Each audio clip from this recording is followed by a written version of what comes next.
So we have a very busy man on our hands today. It's Tom Barrack. He, of course, is founder of Colony Capital, and now it's Colony North Star. He's the executive chair there. But more important this week, at least, he's the chair of the Presidential Inauguration Committee. So thank you very much for taking time out, Tom, to be with us today. Thanks for having me, David. It's a great honor. So you got started last night with your first official event, and it was a striking event for whom was invited and where it was. Tell us about that dinner last night. So the president-elect, who's the greatest celebrity in the world, by the way, he did such an amazing job. When he set out this week, wanted the first chapter to be a little bit about his sensitivity and his interest in foreign policy. So he said, what do we do for foreign diplomats? And I said, well, actually, there's not much that's ever done for foreign diplomats. And he said, well, I want that to be my first fingerprint on the global canvas. I want to introduce to them what my cultural sixth sense is and attribute to the domestic foreign diplomatic corps. So he picked a venue, which was pretty amazing. The Mellon Building was actually the site in 1949 of where NATO was signed. So that's where NATO originated, down on Constitution Avenue. Absolutely. At a time much different than the Marshall Plan and the dismay around the world. And of course, after the war, both Europe and Japan were in dismay. So those 12 nations came together in that place to create a different kind of tapestry in 1949. So the idea was, let's make this the beginning of weaving those long lines of all of our nation partners to create this new global tapestry. So it's fascinating. We started with diplomats and with the site where NATO was signed, just 3 or 4 days after he gave an interview to the Wall Street Journal saying NATO is obsolete. And you've known Donald Trump for a good long time. We all are eager to find out what he is as president. How do we interpret these signals that seem to be contradictory and people are having a tough time sorting through? Yeah, it's a great question. And the answer is the switch from candidate to president. So the sound bites, which are brilliantly displayed in 144 characters, right? I mean, he can communicate instantly to the world in 144 characters, now have to be gauged with some precision. So when he talks about NATO being obsolete, he's not saying get rid of NATO. He's saying you had a treaty, an agreement that was cast really based on foreign policy, not based on economics. We had to bring Europe back to security, back to relevance in 1949. So now what he's saying is, don't worry, I'm not saying we don't want to have alliances with Europe. I'm saying what we have to do is now put the varnish on top of the furniture. The furniture was beautiful, created a long time ago, but it needs something else, and we need to redo it. So just think of technology. In 1949, to send a cable, if you were a foreigner, for approval would take 3 weeks.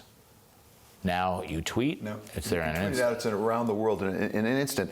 At the same time, I mean, he is taking some positions. And I wonder whether the presidential Donald Trump understands that he has to be different from the candidate and the transition Donald Trump. Because not only NATO, over the weekend he gave interviews with European newspapers, really going after Angela Merkel, the head of Germany, and suggesting maybe the EU would largely dissolve. I mean, does Donald Trump understand he has to change the way he communicates? I don't think he's viewing the world as him having to change how he communicates. What he has to do is now have a platform, which he hasn't had. He's the president-elect. His team is not yet there, which is disappointing, right? You would hope that Congress would say, let's get his team in place, let's be America, and then let him play this out with people like Rex Tillerson and General Mattis and Mike Flynn and Katie McFarland and his team. Team is beyond experienced. So what you're going to see is the president play out these chapters with much more lucidity than people think. He's not careless, he's not abrupt, he's very thoughtful. But by the way, saying that Europe is threatened is not a new thought. Of course Europe is threatened economically, and they need our help, and everybody needs to focus. So you're going to see much more depth, but he's not yet president. So I tell everybody, give him a chance. Let him get his team in place. Rex Tillerson, there is no better Secretary of State, in my humble opinion, that could have been picked. He understands the hardware, he understands the world. That team, that foreign policy team, will be epic. However, the president will draw hard lines where they need to be drawn, and he will stick with them. And once again, trying to help us understand this new president and how to take what he has to say.